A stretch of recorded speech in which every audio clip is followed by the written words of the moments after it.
question d'Anne-Sophie d'abord. Non, vous n'avez plus le temps parce que sinon parce que Stéphane je Juffin, oui. qui est en ligne, va s'énerver parce que c'est son heure. Et je ne voudrais pas avoir affaire à Stéphane Juffin, comme je vous comprends. Bonjour Stéphane. Je suis pas si méchant que ça. Bonjour Anne-Sophie, bonjour Johanna et bonjour aux auditeurs de Radio Judaïka. Alors vous avez été vous avez été interrogé, non pas vous évidemment, mais interrogé par des journalistes à propos d'une attaque en Syrie attribuée à Israël. Benjamin Netanyahu a répondu, je cite, demandez à l'armée de l'air belge. Qu'entendait-il par là, Stéphane? C'est pas vous qui avez la réponse. Il faudrait lui demander. Il faudrait le demander à Benjamin Netanyahu. En fait, des journalistes désiraient savoir si Israël prenait la responsabilité d'une attaque récente visant des officiers iraniens à Damas. Et Netanyahu, qui voulait faire de l'esprit, a répondu aussi que nous n'en savons pas davantage que l'armée de l'air belge, ce qui n'est pas forcément très exact ni très heureux dans la formulation. D'autant plus que nous avons vu, de nos yeux vus en avion, sur notre rédaction à Metula, tirer 2 missiles en direction de Damas, et en plus que nous l'avons filmé. Alors c'est difficile de parler au conditionnel dans ces circonstances, vu qu'on n'est surtout pas des menteurs. Alors Stéphane, l'armée israélienne, et vous l'avez expliqué d'ailleurs durant votre dernière conférence à Bruxelles, a entrepris de profondes révolutions, et ce matin, vous allez nous en dévoiler une qui concerne l'armée de l'air, je pense. Est-ce qu'Israël a acheté de nouveaux avions ? Oui, Anne-Sophie, on a acheté des chasseurs bombardiers furtifs F-35 et on les a actualisés à l'israélienne. Mais c'est juste une petite partie de la révolution en question. Elle ne concerne pas, cette révolution, un avion, elle concerne un nouveau concept intégré d'armes aériennes. Ça implique, outre les avions, des missiles, des drones, des satellites, des sous-marins et d'autres moyens. C'est quelque chose de tout nouveau, d'unique, de nature à changer les règles du jeu dans la région et les règles de la guerre en général. Ce dont on parle ce matin, c'est vraiment une information exclusive et qui était confidentielle jusqu'à maintenant. Et c'est vraiment quelque chose de très important qui change énormément la manière de faire la guerre et qui va le changer pour les années et les décennies à venir. Stéphane, on comprend que cela concerne principalement le cas d'une confrontation avec l'Iran. En quoi cela consiste-t-il ? Oui, on peut évidemment pas entrer dans les détails, même ceux que nous connaissons.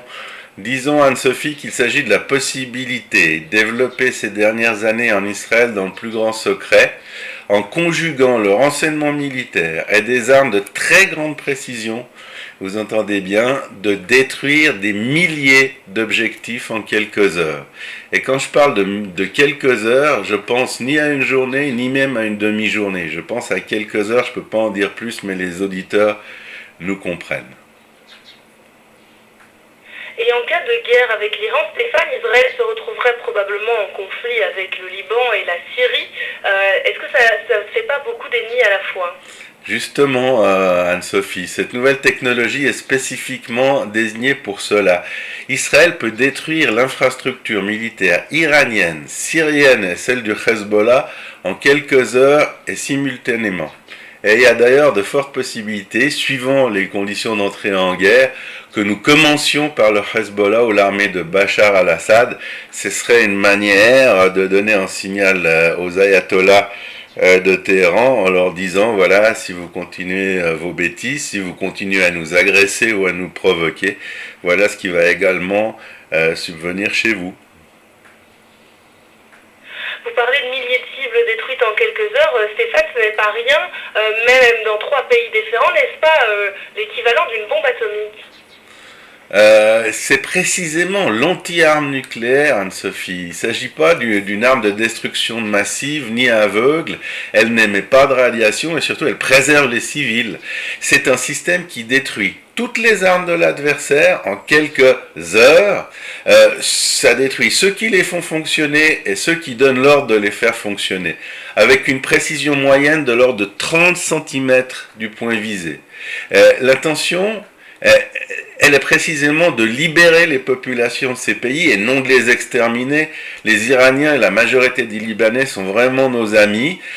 Nous, ce que nous voulons, c'est éliminer les dictateurs en faisant le moins de morts possible. Et le but, c'est de vivre en paix avec ces populations, c'est pas de les exterminer. Et avec cette nouvelle arme à disposition, quels seraient les premiers objectifs frappés potentiellement, Stéphane ? Je comprends que la seule manière de comprendre votre question, c'est si c'est moi qui devais décider. Mais heureusement, je suis seulement l'analyste et c'est pas moi qui prend ce genre de décision. Mais on peut quand même jouer à ce jeu en prenant les normes d'intervention stratégique des armées. Ben, d'abord, ce que je ferais, c'est que je frapperais ce qui enfreint ma liberté de frapper justement les missiles aériens et les avions. Ensuite, les missiles balistiques, les infrastructures nucléaires, les centres de fabrication d'armes, les casernes des forces spéciales. Et pour finir, puisque j'ai à ma disposition plusieurs milliers d'objectifs que je peux frapper en même temps, eh bien, si c'est moi qui prenais ces décisions, j'anéantirais les cachettes des dictateurs eux-mêmes pour bien leur montrer qu'ils sont pas préservés dans nos frappes, et puis tout simplement pour débarrasser les Iraniens, puisqu'on parle d'eux, des dictateurs qui les oppriment et les oppressent depuis des décennies maintenant. Est-ce que l'on peut dire, Stéphane, que Israël possède la meilleure aviation au monde? Eh bien, dans ces conditions, on parle plus d'aviation. C'est-à-dire que ce qu'on est en train de faire ce matin, c'est qu'on anéantit ce terme d'aviation. C'est plus des avions qui décollent, qui attaquent. C'est une capacité d'intervention aérienne, il va falloir s'habituer à ce nouveau terme. Et oui, en effet, c'est la meilleure capacité d'intervention aérienne au monde. La réponse est oui, ça sert à rien de tourner autour du pot. Elle découle de l'expérience que nous avons acquise dans les frappes de précision en Syrie et à Gaza. Cette expérience dont nous parlons pratiquement chaque semaine à votre micro et sur les ondes de Radio Judaïka. Et quelles pourraient être les conditions qui pourraient être réunies pour qu'Israël décide d'avoir recours à ces fameux nouveaux moyens d'ampleur, on peut le dire, mondiale, Stéphane? Eh ben, Israël a tracé des lignes rouges à l'intention des ayatollahs et leur a très probablement fait connaître ces lignes rouges. C'est notamment l'envoi de soldats, de mercenaires, d'armements à notre frontière. Ils s'apprêtaient à envoyer 5000 soldats supplémentaires. On leur a dit jusque-là, si vous faites cela ou cela, eh bien, vous savez ce que nous possédons et nous n'hésiterons pas à intervenir. Une autre ligne rouge, bien évidemment, c'est le développement par les Iraniens de l'arme atomique, l'enrichissement de l'uranium, les développements qu'ils font notamment dans des sites qui s'appellent Fordo et Natanz. On leur a dit si vous continuez, eh bien on sera obligé d'intervenir. On a toujours dit qu'on laisserait pas l'Iran des ayatollahs posséder l'arme nucléaire. Alors voilà nos lignes rouges. Les choses sont claires pour tout le monde. Et puis à partir de ce matin, parce que je vous assure qu'on est écouté partout et notamment par les Iraniens, à la fois nos ennemis et nos adversaires, les choses sont encore plus claires. Je demande simplement aux auditeurs de bien réfléchir ce que ça veut dire. Des milliers, pas des centaines, des milliers d'objectifs en quelques heures, c'est-à-dire toute l'armée ennemie, toute l'infrastructure ennemie, tous ceux qui soutiennent, tous ceux qui supportent ces dictatures sanguinaires, qui s'attaquent d'abord à leur propre peuple, avant de nous menacer et de s'attaquer à Israël. Voilà, maintenant les choses sont tout à fait claires et il n'y a aucun bluff.